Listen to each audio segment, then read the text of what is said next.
Hei, itu di belakang lu apa ya? Katanya lu sendirian. Halo?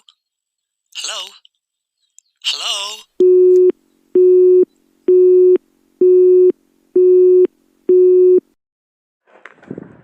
Banyak misteri di sekitar kita yang kadang menuntut kita untuk memecahkannya, atau akan terpecahkan dengan sendirinya. Hai, saat ini kamu sedang mendengarkan AJP, Andriano Justin Podcast. Bersama saya Andriano Justin, selamat mendengarkan. Di sini rekaman edisi kali ini, aku akan berbagi pengalaman horor pribadi aku dengan kalian. Pengalaman horor beruntun yang terjadi sejak 17 tahun lalu. Dan baru terpecahkan di tahun 2022 ini. Gila. Lamanya aku diteror itu. Dan ceritanya itu berawal ketika aku berumur 3 tahun. Di hari Jumat, tepatnya sebelum waktu azan zuhur. Aku dan beberapa sepupuku berencana untuk berburu tupai di sebuah lahan kosong yang terbengkalai dan gak jauh dari rumah nenekku. Tempatnya itu ditemui oleh pohon-pohon kapi yang menjulang, pohon petai yang sudah berusia puluhan tahun, jadi gede banget pohonnya, hingga tanaman rambat yang menutupi ranting-ranting pohon, sehingga membuat tempat itu gak tembus sinar matahari. Meskipun itu di siang hari, tapi suasananya gelap. Hari Jumat itu, kebetulan aku tidak salat Jumat bersama sepupu-sepupuku.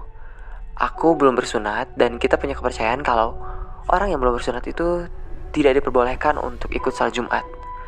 Tetapi kalau sepupu-sepupuku, ya mereka bandel aja. Mereka males untuk ikut salat Jumat. Tetapi sebenarnya yang lebih bandel itu di kepercayaan kita di tempat tinggal aku. Kalau di hari Jumat, di tengah hari itu, kita tidak boleh kemana-mana.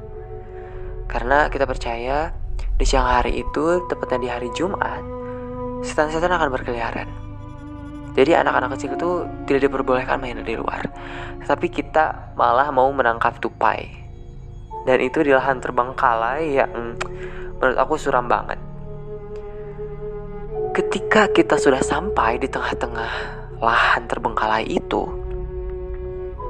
aku melihat sosok makhluk berwujud perempuan. Dia mengenakan pakaian putih, berambut panjang terurai, dan seolah sedang menggendong bayi. Ya, bisa dikatakan itu adalah Miss K atau kuntilanak. Awalnya aku masih belum bisa menerka bahwa itu adalah sosok makhluk tersebut. Tetapi kemudian aku teringat dengan cerita-cerita dari orang tua, dari teman-teman juga, bahwasanya sosok yang bentuknya atau wujudnya seperti itu adalah kuntilanak. Kemudian aku berteriak, aku melihat kuntilanak. Kata sepupu-sepupu aku, di mana? Di mana? Kemudian aku bilang, itu di sana. Entah sadar atau tidak, entah mereka melihat atau tidak. Yang jelas di situ kami panik dan mulai berlari. Padahal di situ aku yang paling bontot dari sepupu aku, dan aku yang pertama kali melihat makhluk itu. Tetapi aku yang paling belakang lari dari mereka. Dan juga aku tersandung oleh akar pohon dan dedaunan kering yang licin banget. Tapi aku berusaha untuk bangkit kembali, kemudian menyusul mereka. Karena gak jauh dari rumah nenekku, ya sampailah beberapa menit kemudian di rumah nenek. Aku cerita ke beliau, ke nenek aku, bahwasanya aku melihat sosok makhluk tersebut. Nah, kalian juga pasti sudah bisa menebak apa reaksi dari nenek aku. Tentu saja beliau tidak percaya. Dan beliau malah mengatakan kalau itu adalah orang yang mau mengambil bambu atau memotong bambu. Tetapi menurut aku itu tidak masuk akal. Alibi yang sama sekali tidak masuk akal. Karena kalau orang yang mau memotong bambu itu tidak mungkin memakai pakaian yang kayak jubah atau semacam daster. Itu kan susah, ribet banget buat jalan. Dan dia tuh menggendong atau memangku anak kecil. Itu gimana mau ngambil bambu kalau kayak gitu? Ribet, anaknya mau ditaruh di mana gitu kan logikanya.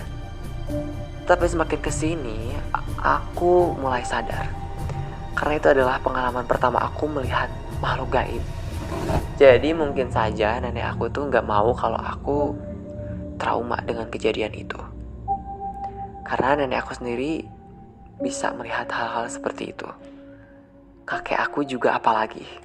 Beliau memiliki ilmu-ilmu mistis yang tidak diturunkan kepada anak-anaknya. Tetapi kalau hal lihat-melihat, ada beberapa keturunannya yang bisa melihat, dan aku sendiri bisa.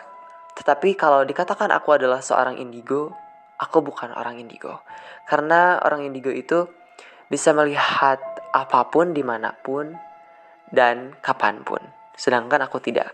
Aku bisa melihat hal seperti itu hanya ketika di waktu yang tepat aja. Ketika si energinya terlalu kuat, atau makhluk itu emang pengen menunjukkan dirinya kepada kita. Nah, kemudian ceritanya tuh berlanjut. Aku pindah rumah waktu aku kelas 2 SD. Nah, rumah aku itu gak jauh dari kejadian perkara aku melihat makhluk itu. Kalau makhluk itu berjalan dari selatan ke utara, nah aku ada di utara tempat itu. Jadi kayak tujuan si makhluk itu aja gitu. Aku pindah rumah yang tadinya tempat aku tuh ramai, di pinggir jalan raya. Banyak orang berlalu lalang, berkendara. Sekarang tiba-tiba aku pindah ke tempat yang paling ujung di desa aku. Dan dekat sekali dengan tempat kejadian perkara, aku melihat sosok makhluk gaib. Di awal aku pindah rumah, banyak sekali kejadian yang bikin aku gak enak. Setiap malam aku sering bermimpi kalau di rumah aku tuh ada sosok pocong, kakek-kakek. Dan itu mengganggu banget, mengganggu tidur aku banget. Kemudian makin kesana, tidur aku juga keganggu. Aku tidur, tetapi kata ibu aku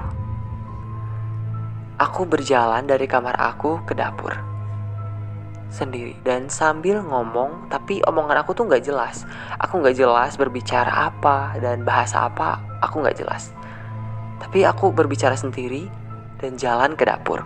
Untungnya dapur aku tuh dikunci, dan masih ada orang yang belum tidur di rumah aku. Coba kalau misalkan tidak ada siapa-siapa, mungkin aku sudah keluar. Dan menurut mitos yang beredar di tempat aku, itu tuh kita sedang dibawa oleh sosok makhluk keluar. Tetapi kalau mungkin ada istilah medisnya ya kalau di medis.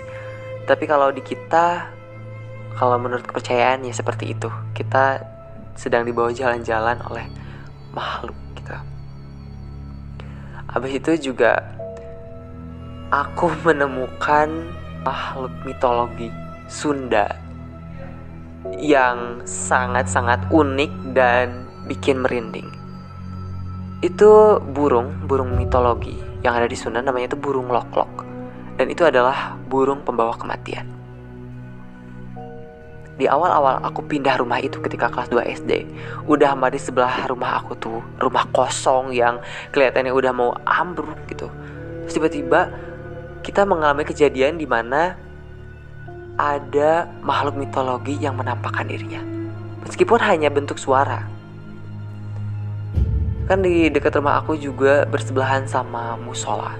Nah, di musola itu ada orang-orang yang sedang menunggu sholat isya. Mereka kedengeran ke rumah aku, mereka sedang mengobrol biasa gitu ya. Dan ibu aku sedang memasak di dapur, sedangkan aku sedang mengerjakan PR di kamar. Tiba-tiba ada suara burung keras banget di atas genteng aku. Aku gak bisa menirukan bagaimana bunyinya, tetapi itu benar-benar mencekam sekali. Orang yang tadinya sedang bercengkrama di musola tiba-tiba senyap. Bahkan tidak terdengar apapun, senyap, dan kemudian berubah menjadi mencekam. Itu pokoknya mengerikan banget. Sampai bulu kuduk kita mendengar itu berdiri. Jantung kita berdebar begitu kencang, saking syoknya mendengar suara burung itu. Dan setelah burung itu selesai bersuara di atas genteng Walaupun ada orang di musola, mereka nggak melihat wujudnya seperti apa. Padahal tepat banget di atas rumah aku. Itu nggak ada yang bisa melihat wujudnya seperti apa. Cuman beberapa hari sebelum itu, ada yang melihat di belakang rumah aku seolah burung tapi besar banget. Tapi nggak jelas bentukannya seperti apa. Jadi itu tuh makhluk mitologi dan baru terdengar suaranya dan kita belum melihat wajahnya seperti apa. Tapi itu katanya burung pembawa kematian. Nah setelah burung itu nggak ada, baru aku nyamperin ke ibu aku. Baru aku bisa menarik napas. Kemudian bertanya ke ibu, tadi itu suara apa? Ya kemudian dijelaskan bahwa itu adalah burung pembawa kematian. Dan untungnya ketika burung itu bersuara, aku tidak bertanya. Andai saja aku bertanya ketika burung itu bersuara, maka itu akan terjadi hal yang tidak diinginkan. Karena mitosnya itu, ketika burung itu bersuara, lalu kemudian kita bertanya kepada seseorang dan menyebutkan namanya, itu sama saja kita memberitahu si burung tersebut bahwa orang yang kita panggil itu adalah orang yang harus meninggal. Itu mengerikan banget. Dan percaya atau tidak, beberapa hari kemudian tetangga kita ada yang meninggal. Entah itu kebetulan atau tidak. Ya mati dan hidupnya seseorang itu ya cuman Tuhan yang tahu gitu ya. Cuman jalannya itu, jalan untuk kematiannya itu kan berbagai macam ya. Tapi benar-benar ada orang yang meninggal. Dan yang paling mengerikan itu adalah ketika si tetangga kita meninggal tuh, disinyalir bahwa dia itu dulunya itu pernah munjung atau pesugihan. Sehingga kalau di orang Sunda itu orang yang pesugihan tuh sebelum dia dikuburkan, arwahnya itu atau jasadnya, dia akan dibawa ke 7 bukit oleh harimau. Kalau mereka pesugihannya ke harimau. Jadi itu mengerikan banget. Dan ibu aku melihat si mayatnya itu bayangan mayat, tapi bukan mayat yang asli. Kalau mayat yang asli kan masih sedang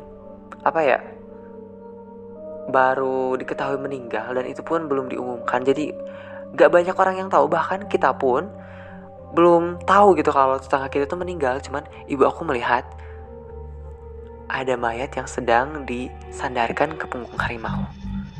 Dan ternyata bukan cuma ibu aku doang yang lihat, tetapi tetangga yang lain juga mereka melihat.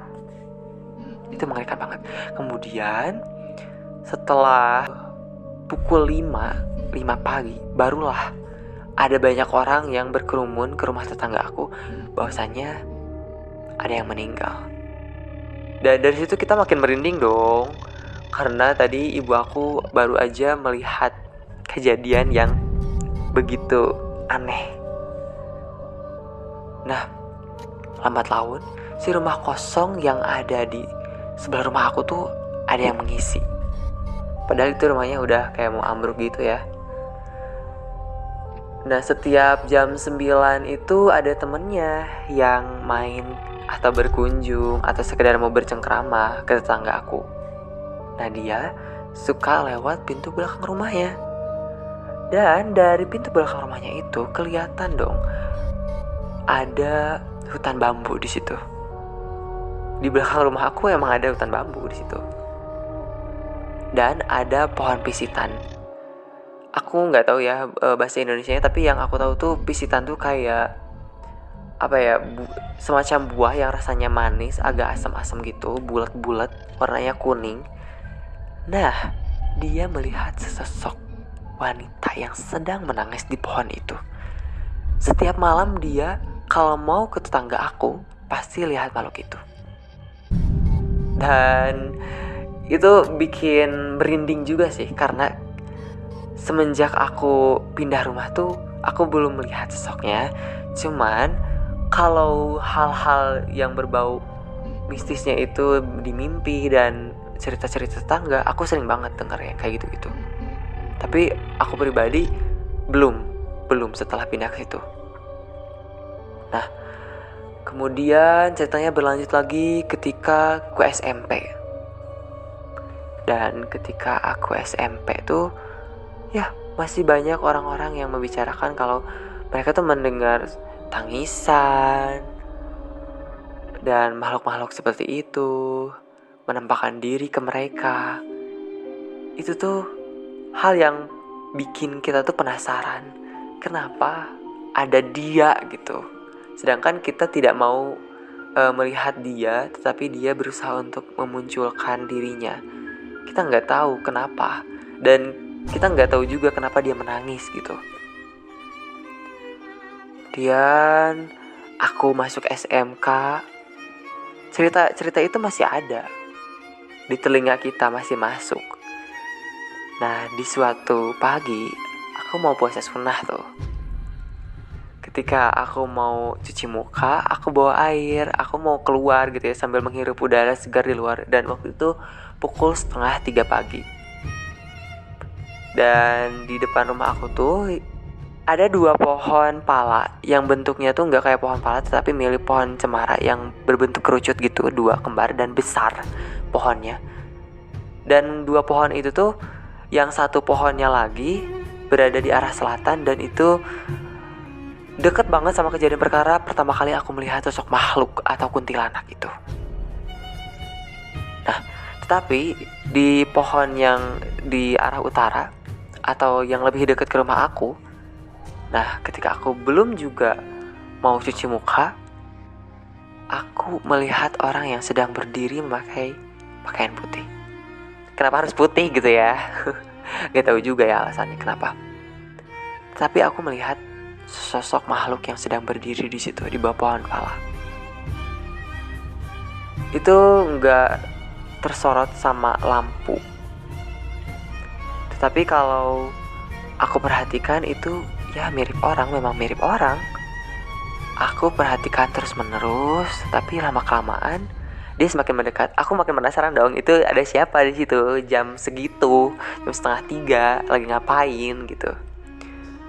Nah kemudian dia semakin mendekat dan mulai tersorot sama lampu dari rumah aku. Ternyata gak ada kepalanya. Aku gak ngelihat kepalanya sama sekali, cuman sampai leher doang. Aku panik. Aku langsung lari ke rumah. Aku belum cuci muka, tapi aku masih pegang gayung yang ada airnya. Air berceceran di mana-mana. Aku teriak-teriak ke ibu aku, dan kemudian ternyata ibu aku lebih heboh teriaknya, meskipun beliau tidak melihat makhluk tersebut. Mungkin beliau juga agak shock gitu ya mendengar cerita aku sambil teriak-teriak juga. Dan besok paginya banyak tetangga yang nanya, itu ada kejadian apa tadi pagi? Ribut-ribut gitu ya. Kita ceritain bahwa aku melihat sosok makhluk tidak ada kepalanya, dan itu bikin aku trauma banget karena itu sangat mengerikan buat aku. Sampai sekarang juga masih terngiang-ngiang kalau misalkan aku pulang ke rumah. Aku nggak bisa kalau malam-malam melihat ke arah itu, aku nggak bisa. Nah kemudian ceritanya tuh berlanjut lagi ke tahun 2022 ini. Jadi si tanah yang depan rumah aku kira-kira jaraknya tuh 20 meteran. Dan itu menyatu banget sama tempat kejadian perkara di mana aku melihat kuntilanak, dan menjadi pengalaman pertama aku. Nah itu ada yang mau beli tanah itu. Tetapi kata si pemiliknya tuh, dia gak akan pernah jual tanah itu, karena tanah itu gak akan bisa buat dibangun rumah untuk orang-orang yang pasangan baru, apalagi yang mau program hamil. Itu katanya gak disarankan sama sekali. Kemudian aku bertanya lebih lanjut dong sama ibu aku, memangnya ada apa gitu kan? Aku penasaran di situ. Kemudian ibu aku mulai cerita bahwasanya si orang yang punya tanah itu dulunya bikin rumah di situ, di tanah itu. Tetapi rumah tangganya kandas, cerai, mati, atau si istrinya itu meninggal dunia di situ ketika mereka bangun rumah di situ. Dan tahu nggak sih, si istrinya itu meninggal ketika beliau sedang hamil bersama bayi yang dikandungnya. Mereka meninggal. Nah, ternyata di tanah itu tuh ada sosok penunggu yang sosok itu tuh gak terima kalau ada orang yang hamil di situ, di tanah itu. Jadi makhluk itu akan ganggu. Tapi kita gak dikasih tahu detail ceritanya seperti apa. Yang jelas dia tuh bilang kalau rumah ini tuh gak akan pernah bisa ditinggalin sama orang yang berumah tangga. Katanya seperti itu. Bahkan istrinya pun meninggal ketika sedang hamil. Dan kalau kita cocokkan dari cerita pertama aku melihat makhluk dan gak jauh dari situ, bisa aja si makhluk itu tuh adalah si istri dari pemilik tanah yang meninggal itu. Karena sosoknya kuntilanak. Kuntilanak itu digambarkan adalah makhluk yang berasal dari perempuan yang meninggal karena dia sedang hamil. Kemudian dia juga menggendong seorang bayi. Dan bayi itu bisa aja anaknya beliau yang meninggal bersamanya ketika sedang mengandung. Dan berjalannya pun dari arah selatan ke utara, ya ke tanah itu gitu. Dan bisa saja makhluk-makhluk yang sering dilihat sama orang lain. Dan bahkan ternyata ibu aku pun sering melihat dia. Dan itu aku gak tahu. Beliau gak ingin aku shock dan terbebani juga oleh cerita itu. Jadi beliau sebenarnya gak mau cerita. Cuman karena kita sedang membicarakan itu ya, akhirnya beliau mengeluarkan kalau beliau pun ketika tengah malam kadang-kadang mendengar sosok yang sedang menangis. Dan itu lewat ke rumah aku. Karena tempat kejadian perkara aku pertama kali melihat, dan rumah yang pernah ditinggalinya itu tepat di depan rumah aku. Dan itu tuh bikin aku agak-agak gimana gitu ya, merinding. Dan aku juga ada cerita yang terlewat. Sebelum itu juga, sebelum itu terungkap, aku pernah sedang latihan pidato di belakang rumah aku. Aku mengucapkan assalamualaikum dan itu tuh udah hampir maghrib, sebentar lagi azan maghrib. Tiba-tiba ada yang lewat di depan aku pas aku bilang assalamualaikum, seolah-olah dia pengen ngejawab gitu, salam dari aku. Itu parah banget sih. Dan ternyata baru terpecahkan di tahun 2022 ini. Dan mungkin saja dia menangis itu karena dia tidak bisa menikmati kebahagiaannya bersama suaminya, bersama anaknya. Dan dia malah meninggal duluan bersama anaknya sebelum mereka bahagia dalam satu ikatan keluarga. Mungkin itu yang bikin dia nangis. Karena kita juga bisa tahu dari cerita itu, sangat sedih banget.